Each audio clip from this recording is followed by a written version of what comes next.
There is a silence that feels peaceful, and there is a silence that feels safe. Hannah Arendt was deeply suspicious of the second one. She believed that the most dangerous silence is not imposed by force, but chosen voluntarily. The silence that appears when people stop speaking to themselves, when the inner dialogue fades, when conscience goes quiet. That silence, according to Arendt, is never innocent. Most people associate silence with neutrality. If you do nothing, you are not responsible. If you stay quiet, you avoid conflict. If you remain silent, you protect yourself. But Arendt argued the opposite. Silence is not the absence of action. Silence is often a decision. And when silence replaces thinking, it becomes a space where harm can grow undisturbed. Arendt believed that thinking begins as an internal conversation, a dialogue between you and yourself. It is not about having strong opinions or clever arguments. It is about asking simple but unsettling questions. Can I live with this? Can I accept myself if I do this? Can I justify this action when no one is watching? When this dialogue is active, it creates limits.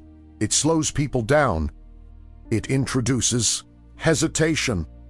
And hesitation is often the last barrier before irreversible harm. The danger begins when this inner conversation stops. When people stop examining their actions and start moving automatically. When silence replaces judgment. In that state, individuals do not feel evil. They feel efficient, useful, responsible. They do what is expected and avoid what is uncomfortable. The absence of reflection feels like peace, but it is actually emptiness. Arendt saw this silence as more dangerous than open hatred. Hatred is loud. It reveals itself. Silence hides. It allows people to participate in harmful systems without emotional involvement, without awareness, without resistance. Silence makes it possible to say, "I didn't really think about it," as if not thinking were a defense rather than a failure. What makes this silence so seductive is that it protects the individual from inner conflict. Thinking creates tension. It forces people to confront contradictions between what they believe and what they do. Silence removes that tension. It allows people to function without discomfort. But this comfort comes at a cost. When you stop questioning yourself, you stop recognizing limits. Arendt insisted that conscience is not a voice that tells you what is right. It is the result of thinking. It is the awareness that you must live with yourself.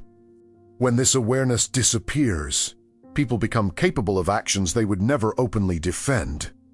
Not because they suddenly changed, but because they stopped reflecting. Silence also spreads socially. When individuals stop thinking, they look to others for cues. If no one speaks up, silence feels normal. It feels justified, it feels safi. Over time's a shared language. No one needs to explain what is happening. No one needs to name it. The absence of resistance becomes proof that nothing is wrong.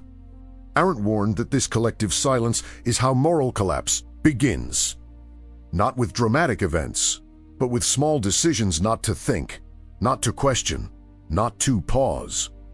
Each silent moment reinforces the next. And because nothing appears to be happening, people assume everything is fine. One of the most unsettling aspects of Arendt's thought is that silence does not require fear. It often exists in stable, orderly environments, in offices, institutions, and routines where violence is abstract and consequences are distant.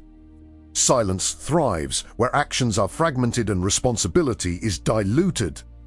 Each person does a small part and remains silent about the whole. This is why Arendt rejected the idea that only loud cruelty is dangerous.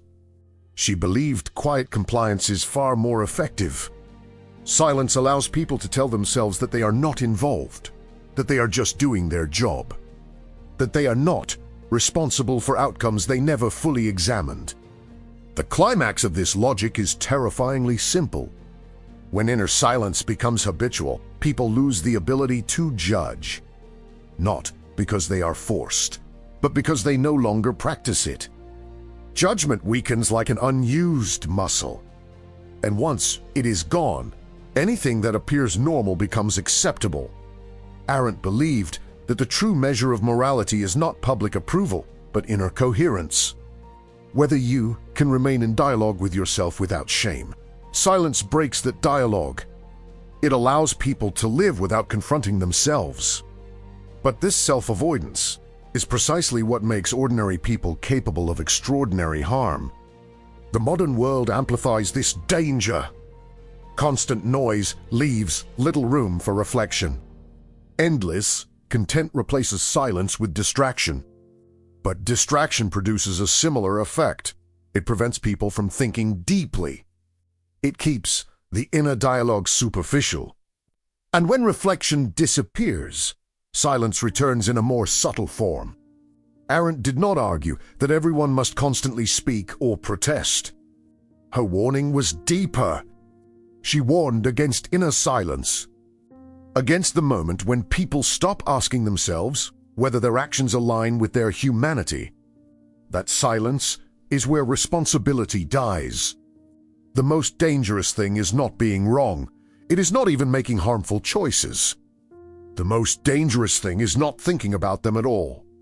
Silence allows people to move forward without awareness, without judgment, without limits. And once that happens, morality no longer guides action. Tindois. If this video unsettled you, that discomfort is meaningful. It suggests that the inner dialogue is still alive. Hannah Arendt believed that as long as people are willing to think, to question themselves, and to resist inner silence, evil will never fully take root.